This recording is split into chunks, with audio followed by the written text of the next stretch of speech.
Hello दोस्तों, स्वागत है आपका हमारे यूट्यूब चैनल में। आज की वीडियो काफ़ी इम्पोर्टेंट होने वाला है आप लोग के लिए। तो चलिए समझते हैं। आज का जो टॉपिक है वो है अरस्तू का न्याय का सिद्धांत। अरस्तू का न्याय का सिद्धांत काफ़ी इम्पोर्टेंट टॉपिक है।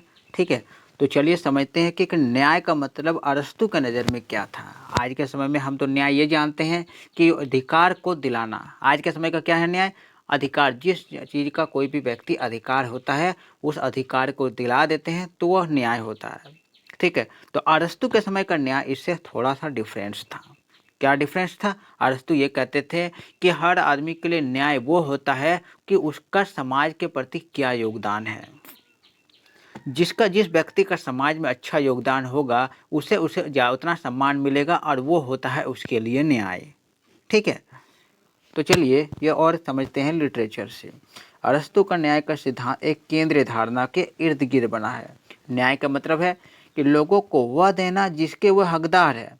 किसी व्यक्ति का हक उसके मूल्य से निर्धारित होता है। यह मूल्य बदले में समाज में लोगों द्वारा निभाई जाने वाली भूमिका से निर्धारित होता है। ठीक है, यहाँ तो वो बात ये कर रहा है कि लोगों को अधिकार को दिलाना, लेकिन आगे क्या कह रहा है कि किसी व्यक्ति को हक उसके मूल्य से निर्धारित होता है। मैंने मूल्य का मतलब होता है आपका समाज में क्या वैल्यू है।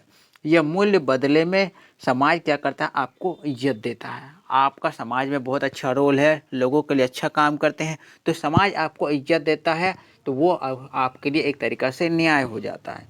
यह कहना है अरस्तू का।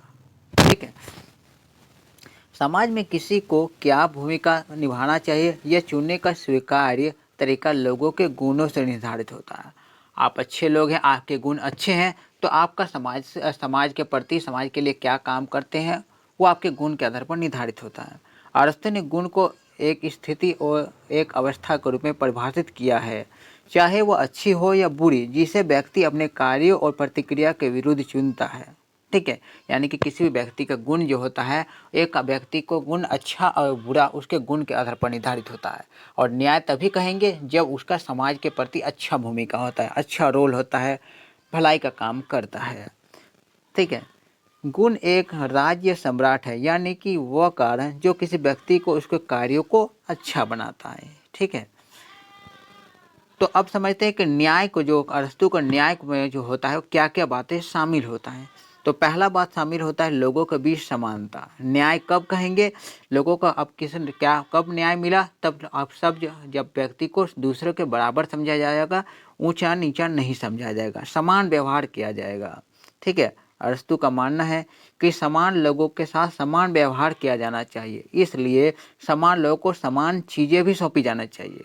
इसमें लोगों को उनका हक और एक तरह का न्याय देने में भेदभाव शामिल है। हालांकि भेदभाव का आधार निष्पक्ष होना चाहिए।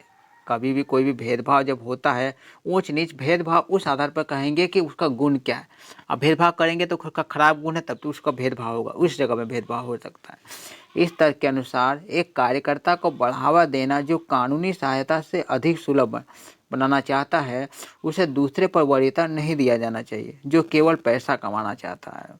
एक अगर दो आदमी बराबर है और इसका मेन मकसद है पैसा कमाना, इसका मकसद है समाज के लिए काम करना, तो इस आधार पर भेदभाव नहीं किया जाना चाहिए कि इसका मकसद है पैसा कमाना, इसका समाज में भेदभाव भलाई करना। दोनों को ही बराबर समझा जाना चाहिए। इस प्रकार किसी भी संस्थान या अभ्यास के केवल निकटतम उद्देश्य को देखता है। यहाँ उद्देश्य उम्मीदवारों द्वारा परीक्षा उत्तीर्ण करना है। सीट आवंटन इस आधार पर होता है कि कौन अच्छा प्रदर्शन कर सकता है। ठीक है, दूसरा चीज़ है मनमानी के खिलाफ। आपको न्याय तभी कहा जा सकता है कि जब आप मनमानी नहीं करेंगे। एक एग्जाम्पल के तौर पर मैं यहाँ पर समझाऊंगा आपको। देखिए, किसी व्यक्ति को सम्मान या पुरस्कार देने से मना करना केवल संस्था के उद्देश्य पर आधारित होना चाहिए, ना कि मनमाने के कारकों पर।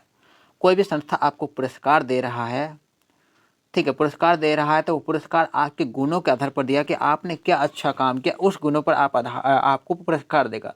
आप ऐसा नहीं कर सकते कि आप ज़बरदस्ती बोलेंगे कि मुझे पुरस्कार दो। आप किसी भी संस्थान से ज़बरदस्ती पुरस्कार नहीं मांग सकते। आपके गुणों को वो संस्थान पहचानेगा, उसी अनुसार आपको पुरस्कार देगा। एक एग्जाम्पल है, हमने लिया है उदाहरण के लिए, मंजूनाथ गोली बनाम भारत संघ और अन्य मामला, यह मामला एक मामला आया था मंजूनाथ गोली बनाम भारत संघ और अन्य मामला, जो 2011 में आया था। यहाँ पर आज याचिकाकर्ता ने प्रतिवादी द्वारा उसे वीरता पुरस्कार देने से इनकार करने पर चुनौती दी गई थी। इसमें क्या हुआ, एक आदमी ने कहा कि मुझे वीरता पुरस्कार नहीं दिया गया, मुझे उस फला मुठभेड़ में मैंने भी अच्छा भूमिका निभाया है। ठीक है, उन्होंने दावा किया कि नक्सली मुठभेड़ में उनकी टीम के अन्य लोगों के पुरस्कार के लिए विचार किया गया था, जबकि उन्हें नहीं। यानी एक पुलिस के समूह थे, याचिकाकर्ता एक पुलिस में काम करते थे और अन्य पुलिस के साथ एक नक्सली मुठभेड़ में ये लड़ाई लड़े थे। तो मुठभेड़ में के बाकी सभी पुलिस वाले को पुरस्कार दिया जा रहा था, लेकिन इस पुलिस वाले को पुरस्कार नहीं दिया जा रहा है। तो ये पुलिस वाला कहता है कि मुझे भी पुरस्कार मिलना चाहिए। ठीक है, तो ये पुरस्कार कह रहा है कि मुझे भी पुरस्कार मिलना चाहिए, मेरा भी भूमिका अच्छा था। लेकिन जब उसे जांच होता है, देखिए आगे से जांच में कहा जाता है कि मुठभेड़ में याचिकाकर्ता की वीरता पुरस्कार के स्तर की नहीं थी। यानी कि जो याचिका दायर करता है उसका काम उतना अच्छा नहीं था, उसने उस तरह का काम नहीं किया था कि उसको पुरस्कार दिया जा सके। तो न्यायालय ने क्या किया, याचिकाकर्ता की दलील को खारिज कर दिया और कहा कि पुरस्कार पर कोई कानूनी अधिकार नहीं है, आपको पुरस्कार देगा या नहीं देगा, आप कानून के हिसाब से पुरस्कार नहीं ले सकते। वो संस्थान आपके क्वालिटी को निर्भर करेगा, आपने क्या अच्छा काम किया उसी अनुसार आपको पुरस्कार दिया जाएगा। ठीक है, और ना केवल उसके विचार के लिए देखिए विचार किए जाने का हकदार है।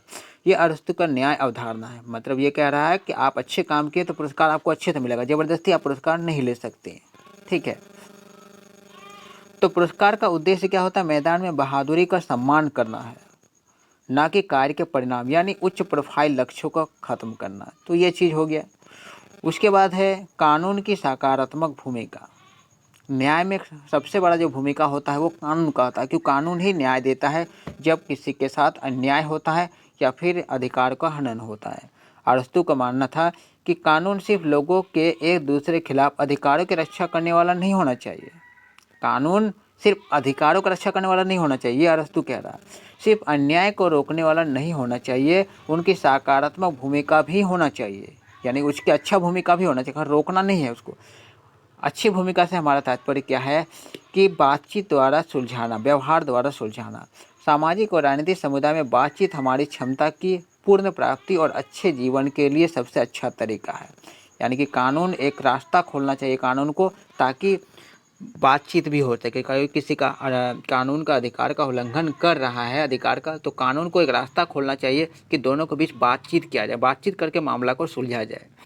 ठीक है, तो इसलिए कानून को मानव जीवन में सक्रिय भूमिका निभाना चाहिए और इस बातचीत को सुविधाजनक बनाना चाहिए। ठीक है, ताकि बातचीत हो और अपना प्रॉब्लम को वो लोग भी अपने तरीके से सॉल्व कर सकते। ठीक है, तो यहाँ तक हम लोगों ने पूरा समझ लिया है अरस्तु का न्याय का सिद्धांत को। उम्मीद है आप लोग को सारा चीज़ क्लियरली समझ में आ गया होगा। ठीक है, मिलते हैं हम लोग तब तक नए वीडियो।